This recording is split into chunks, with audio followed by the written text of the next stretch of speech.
I no longer want to fight with my colleagues in Congress. 1 week po ako hindi nakakatulog. Kaya hindi rin ako nakakasagot sa inyo dahil may inaayos po tayong gusot and we were able to get consensus from everyone, including the President. I think those questions about the Speaker should be asked to the Speaker. Balisa si Senate President Juan Miguel Zubiri sa usapin sa People's Initiative na nagsusulong ng Chacha.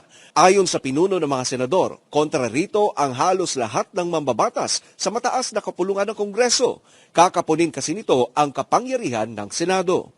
Ang isyu ay personal na niyang ipinarating kay Pangulong Bongbong Marcos 1 linggo ang nakalilipas.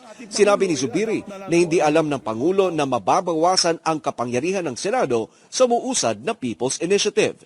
Dahil dito ay nagkaroon ng pagpupulong kung saan magkakasama sina Zubiri, Pangulong Bongbong Marcos at House Speaker Martin Romualdez araw ng Martes, January 9. After that, he asked me to meet with the Speaker. We met with the Speaker. I met with him on Tuesday evening, after which we had lively and vigorous debate on the issue. 1 linggo ang makalipas ay nasa Senado si Zubiri para isumite ang isang resolusyon na nagsusulong ng charter change. Sa resolution of both houses number 6 na isinumite ni Zubiri araw ng Lunes ay layunin nito na amyendahan ang ilang economic provisions sa konstitusyon.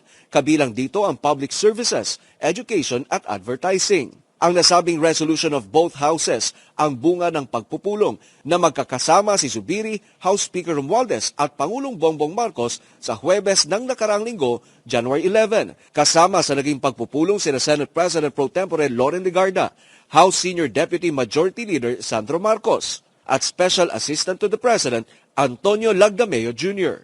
Maganda po ang direksyon ng Pangulo. And ang sabi niya sa akin at kay Speaker, sabi niya, why doesn't the Senate take the lead in the discussions of the economic provisions and then you approve your version which the House can adopt? So that was the position of the President. Kasabay ng pagsumite ng nasabing resolusyon ay ibinunyag ni Zubiri na isang special subcommittee ang bubuuin sa ilalim ng Senate Committee on Constitutional Amendments na siyang tatalakay sa mga reforma sa economic provisions. Ito naman ay pangungunahan ni Senador Sani Angara. Sa kasalukuyan, ang nasabing dokumento ay permado na ni Senator Sani Angara at Loren Legarda. Pero ang pagsusulong ng Chacha para sa economic provisions ay suportado ng mayorya sa Senado at maging ng Pangulo ng Bansa ayon kay Zubiri. Happy po silang lahat na ang sinabi ng Pangulo na dapat dito na tayo sa ganitong klaseng proseso. Hindi po yung sa gusto ng People's Initiative na yan, na EDSA Puera, na gusto nilang ikapon ang Senado at magkakaroon po ng mga posibleng amendments na hindi po natin makokontrol bilang Senado. Sa gitna ng hakbang ng Senado na magkaroon ng Chacha sa economic provisions, ay umaasa si Zubiri na susunod dito ang panig ni House Speaker Martin Romualdez upang maiwasan ang pagkakaroon ng constitutional crisis. Alam mo, lahat ng mga kasamahan ko, atat na umatake. At sabi ko sa kanila, pag lumaban tayo, there's a point of no return. Kasi kung magkakainitan ng dugo ang House and Senate, paano natin may papasa yung mga batas natin?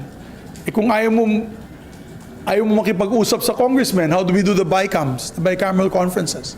How do we do our LEDAC? Pagkakagulo, masyado mainit. So, ang talo dyan ng taong bayan. Ayon kay Zubiri, ang economic Chacha ay prioridad ng Senado sa tiyak na ang anumang pag-amyenda sa political provisions ay hindi makalulusot.